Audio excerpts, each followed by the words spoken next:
warahmatullahi wabarakatuh. Nama saya Pepe dengan NIM 221FI03051 dari kelas B.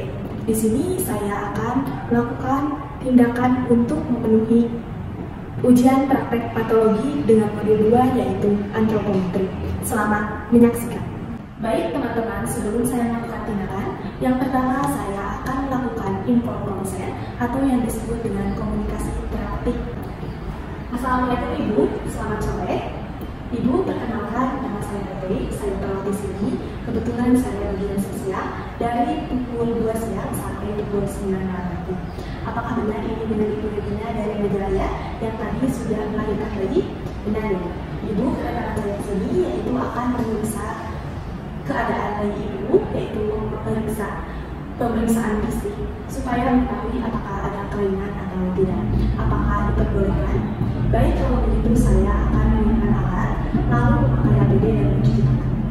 Menyiapkan alat, yang pertama yaitu stetoskop, yang kedua yaitu apron, yang ketiga bak instrumen yang berisi handsphone,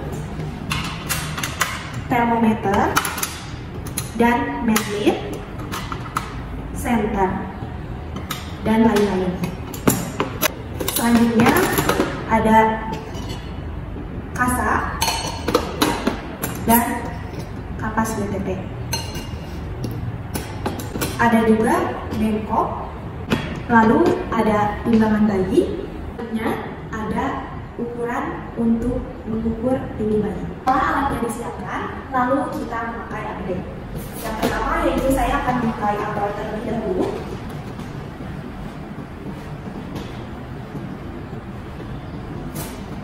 Setelah itu saya akan mencuci tangan, telapak tangan, punggung tangan, sela-sela jari, buku-buku jari, ibu jari, kuku jari, lalu dibilas. Setelah itu saya akan menggunakan handsphone. Setelah memakai APD dengan lengkap, lalu kita melakukan tindakannya. Baik Ibu, saya akan segera melakukan tindakannya ya. Saya akan tutup dulu privasinya, menutup privasi dan memposisikan bayi. Baik ya Bu, sebelum saya melakukan pemeriksaannya, saya akan membuka terlebih dahulu bedongan bayinya. Yang pertama yaitu mengamati dan mengkaji keadaan bayi. Yang harus diamati yaitu adanya tangis bayi, sehingga pada saat menangis kita dapat mengetahui apakah bayi itu bernapas dengan normal, dan juga adanya tonus otot. Jika pada saat bayi menangis jari tangannya mengepal, maka tonus ototnya ada. Selanjutnya adanya aktivitas di keseluruhan bayi sehingga bayi itu dapat dikatakan normal. Selanjutnya kita akan memeriksa tanda-tanda vital bayi. Yang pertama kita akan memeriksa nadi bayi. Kita periksa di bagian jantungnya dalam waktu 1 menit. Denyut nadi bayi ini yaitu 120 kali per menit, berarti normal. Selanjutnya saya akan memeriksa suhu bayi dan dimasukkan pada aksila bayi, tangannya disilamkan dalam waktu 3 menit jika termometernya sudah berbunyi. Setelah itu, sambil kita menunggu termometer berbunyi, kita menghitung pernapasan bayi dengan cara melihat bayi bernapas dan mempalpasi perut bayi. Oke, pernapasannya yaitu 32 kali per menit dan juga suhunya 36,7 derajat Celcius dan hasilnya normal. Selanjutnya yaitu saya akan memeriksa berat badan bayi. Tapi kita sebagai perawat harus teliti, harus melihat dulu apakah kilonya pada angka 0. Kita harus nolkan dulu ya, sudah ke angka 0 ya. Dan pada saat kita menimbang bayi harus ada mengoles bayi supaya bayinya tidak mengalami hipertermia. Baik, maaf ya Dek, kita timbang. Tetapi timbangannya kita geser yang posisinya kita di tengah timbangan supaya dapat terlihat tidak kiri kanan dan tidak kiri. Hasilnya yaitu 2 kilo.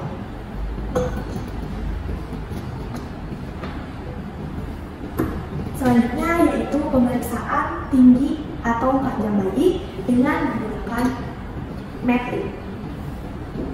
Di sini kita harus memeriksa dari terjauh dulu, yaitu bagian kepala kiri sampai ke bahu, dari bahu sampai ke pinggang, dari pinggang sampai ke kaki, tapi kakinya harus diluruskan. Ukurannya yaitu 49. Sekarang saya akan melakukan pemeriksaan keseluruhan dari ujung kepala sampai ujung kaki. Yang pertama saya akan memeriksa terlebih dahulu bagian kepala.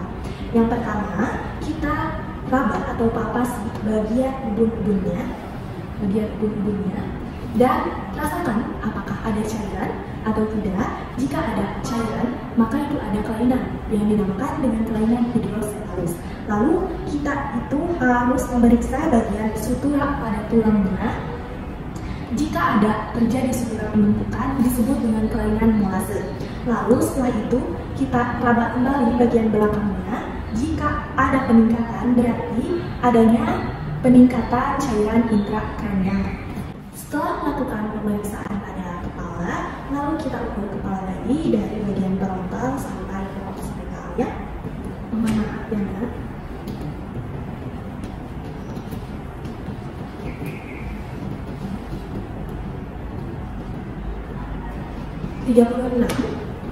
Maka bayi ini tidak mengalami abnormal pada kepala tersebut. Setelah itu dari bagian parietal sampai ke bawah dari 36 juga berarti bayi ini normal. Baik, di sini saya akan melakukan pemeriksaan telinga. Yang pertama kita lihat dulu bentuknya, lalu kita lihat kesimetrisannya, lalu kita lihat apakah ada kulit tambahan, dan juga kita lihat apakah daun telinganya ke bawah. Jadi kalau misalkan daun telinganya ke bawah, maka anak ini mengalami Down syndrome. Setelah itu kita ukur garis lurus dari ujung mata sampai ke telinga.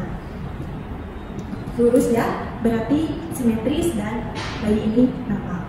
Setelah itu kita periksa bagian mata. Yang pertama kita lihat apakah matanya ada 2 atau lebih. Kalau misalkan 2 berarti normal. Lalu kita lihat pupilnya normal. Setelah itu kita cek apakah ada kelainan strabismus atau tidak dengan menggunakan tangan. Tidak ada. Setelah itu ini sedikit ada pus atau nanah, jadi kita harus membersihkannya memakai kapas desinfektan. Kita bersihkan dari ujung mata.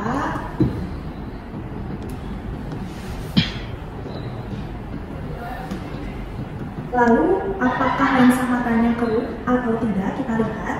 Kalau misalkan keruh berarti anak ini mengalami kelainan katarak kongenital. Selanjutnya kita akan melakukan pemeriksaan hidung dan mulut. Kita lihat terlebih dahulu bentuk hidungnya normal ya. Lalu lubang hidungnya simetris atau tidak. Setelah itu kita cek pernapasannya. Setelah dicek kita periksa cuping hidung normal. Setelah itu apakah ada sekret atau tidak? Kita lihat tidak ada ya. Selanjutnya kita ke area bibir. Bibirnya simetris atau tidak? Terus mengalami bibir sumbing atau tidak? Kebetulan bayi ini tidak mengalami bibir sumbing. Setelah itu apakah adanya sucking reflex atau menghisap? Ada ya. Lalu ada routing, yaitu mencari atau menyusup pada ibunya, pasti ada routing reflex. Setelah itu tidak ada kelainan labiostopi dan labiostopi pada bibir. Selanjutnya yaitu pemeriksaan leher bayi. Kita lihat jarak antara kepala dan bahu lehernya tidak terlalu pendek ya. Lalu setelah itu kita lihat di bagian lehernya apakah ada kulit tambahan.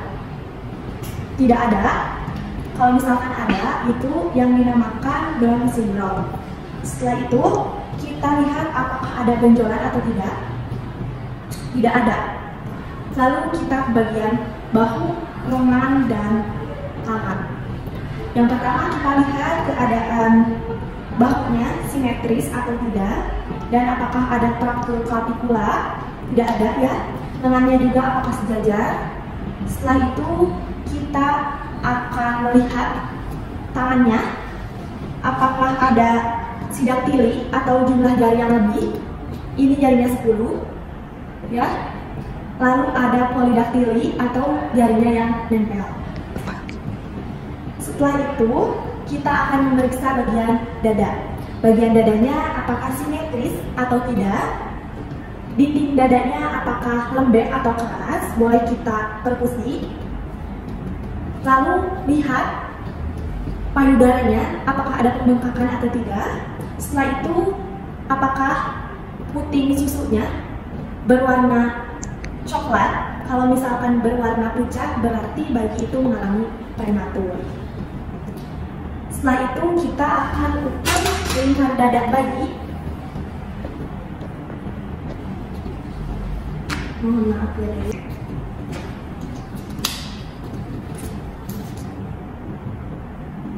39 berarti normal ya. Selanjutnya kita akan memeriksa saraf pada bayi ini, yaitu dengan menggunakan teknik Moro, di mana teknik ini akan memperlihatkan apakah bayi ini kaget atau tidak, yaitu dengan seperti ini. Kaget berarti bayi ini refleksnya normal. Setelah itu kita akan pemeriksaan abdomen. Yang pertama kita lihat dulu bentuknya. Bentuknya bulat, pada saat bernapas cekung tapi tidak cekung sekali. Lalu apakah buncit atau tidak? Tidak ya. Nah, kalau misalkan cekung berarti dia akan mengalami hernia diafragmatika. Setelah itu kita lihat apakah ada tumor di bagian hepat. Tidak ada juga.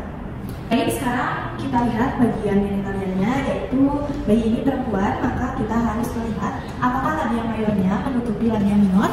Di sini menutupi ya. Selanjutnya kita lihat apakah lubang uretra dan lubang anusnya tidak menempel. Tidak ya, ada lubangnya. Selanjutnya nanti bayi kalau misalkan tidak buang air kecil atau air besar tidak boleh dicolok pakai jari ataupun alat dikarenakan itu berbahaya. Lalu kita bersihkan bagian pendarahan atau sekret yang ada pada genitalia bayi. Tidak usah khawatir karena itu merupakan hormon bawaan dari ibu bayi tersebut. Selanjutnya kita periksa tungkai dan kaki bayi, yaitu yang pertama kita luruskan apakah simetris atau tidak. Lalu kita periksa, amati apakah fraktur atau tidak ya. Setelah itu, kalau misalkan ini kita tes menggunakan refleks Babinski, mengerut berarti normal, dan jika tidak mengerut berarti ada kerusakan neurologis pada bayi tersebut. Setelah itu kita ke pemeriksaan punggung, yang mana kita lihat pada area tulang punggungnya apakah ada skoliosis atau tidak. Lalu kita raba pada bagian tengahnya apakah ada benjolan atau tidak. Ternyata tidak ada. Setelah itu kita lihat keadaan kulit bayi, apakah ada vernixnya atau yang disebut dengan kulit yang melupas. Ini ada ya, itu normal. Setelah itu warnanya kemerahan normal, dan kita lihat apakah ada tanda-tanda infeksi dengan cara lihat apakah ada bercak-bercak atau tidak. Setelah itu tindakan sudah selesai, lalu kita tutup lagi bayinya menggunakan selimut bayi. Setelah itu kita bereskan alat,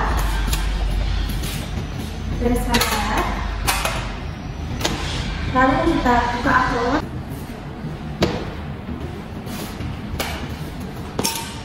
Terakhir, mencuci tangan.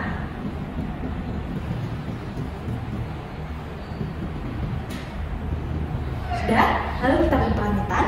Baik Bu, tindakannya sudah selesai, maka saya akan ke ruangan workstation. Dan jika Ibu butuh apa-apa, boleh hubungi saya ya. Setelah kita pamitan, kita catat apakah bayinya ada kelainan atau tidak. Itulah video ujian praktek dari saya. Mohon maaf bila ada kesalahan. Semoga bermanfaat. Terima kasih. Wassalamualaikum warahmatullahi wabarakatuh.